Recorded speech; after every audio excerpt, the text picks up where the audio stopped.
اعوذ باللہ من الشیطان الرجیم بسم اللہ الرحمن الرحیم۔ حیرت انگیز کے ناظرین و سامعین کو عبدالرحمن کا سلام پیش ہے۔ ناظرین، شیخ سعدی کا اصل نام مشرف الدین بن مصلح الدین عبداللہ تھا۔ آپ شیراز ایران میں پیدا ہوئے۔ آپ کا سال پیدائش 1184 اور وفات 1291 ہے۔ شیخ سعدی کے والد گرامی، جیسا کہ شیخ کے کلام سے معلوم ہوتا ہے، ایک باخدا آدمی تھے۔ شیخ کے بچپن کا حال اس سے زیادہ نہیں کہ نماز روزے کے مسائل انہیں بہت چھوٹی عمر میں یاد کرائے گئے تھے، اور بچپن ہی میں انہیں عبادت، شب بیداری اور تلاوت قرآن مجید کا کمال شوق تھا۔ عید اور تہواروں میں ہمیشہ باپ کے ہمراہ رہتے اور کبھی آوارگی کا شکار نہیں ہوئے۔ والد صاحب اپنے بیٹے کے افعال و اقوال کی نگرانی عام باپوں کی نسبت بہت زیادہ کرتے تھے اور بے موقع بولنے پر زجر و توبیخ کرتے تھے۔ شیخ نے اپنی تربیت کا بڑا سبب والد گرامی کی تادیب اور زجر و توبیخ کو قرار دیا ہے۔ آپ نے اپنی زندگی میں بہت سے ملکوں کا سفر کیا اور اسی دوران بہت سی کتابیں بھی لکھی۔ ان میں گلستان سعدی اور بستان سعدی مشہور اور مقبول ہیں۔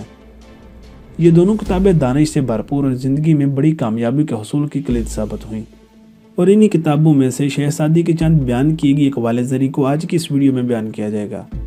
اور اس ویڈیو کی جانب بڑھنے سے پہلے نئے آنے والے دوستوں سے گزارش ہے کہ چینل کو سبسکرائب کر لیجئے تاکہ آپ کو اسی طرح کی انٹرسٹنگ ویڈیوز کا نوٹیفیکیشن ملتا رہے۔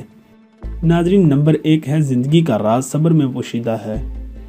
نمبر 2، اگر تم چاہتے ہو کہ تمہارا نام زندہ رہے تو اولاد کو اچھے اخلاق سکھاؤ۔ نمبر 3، اگرچہ انسان کو مقدر سے زیادہ رزق نہیں ملتا لیکن رزق کی تلاش میں سستی نہ کرو۔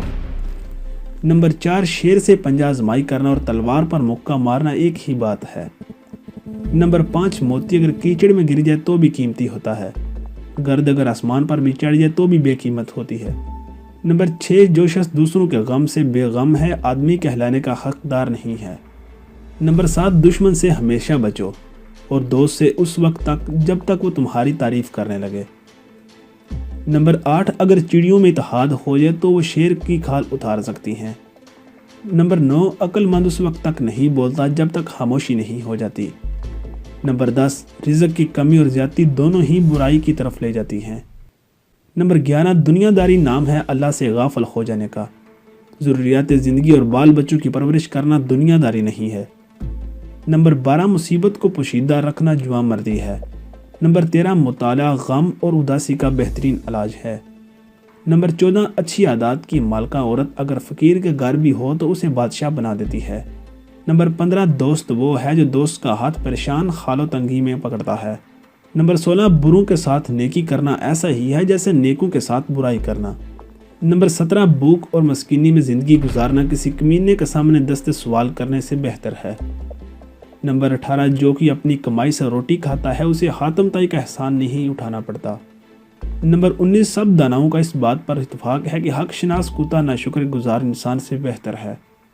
نمبر 20، جو شخص اپنے سے زیادہ طاقتور انسان سے زور آزمائی کرتا ہے وہ اپنے آپ کو تباہ کرنے میں مدد کرتا ہے۔ نمبر 21، خدا کے دوستوں کی اندھیری رات بھی روز روشن کی طرح چمکتی ہے۔ نمبر 22، کمزور دشمن اطاعت قبول کرے اور دوست بن جائے اس کا مقصد اس کے علاوہ اور کچھ نہیں ہوتا کہ وہ مضبوط دشمن بننا چاہتا ہے۔ نمبر 23، شیخ سعدی فرماتے ہیں، مجھے اللہ کے انصاف پر اس دن بہت یقین آیا جب میں نے امیر اور غریب کا ایک جیسا کفن اور قبریں دیکھیں۔ نمبر 24، نہ تو اس قدر سختی کر کہ لوگ تجھ سے تنگ آ جائیں اور نہ اس قدر نرمی کر کہ تجھ پر حملہ کر دیں۔ نمبر 25، جو شخص طاقت کے دنوں میں نیکی نہیں کرتا ضعف کے دنوں میں تکلیف اٹھاتا ہے۔ نمبر 26، جو شخص بچپن میں ادب کرنا نہیں سیکھتا بڑی عمر میں اس سے بھلائی کی کوئی امید نہیں۔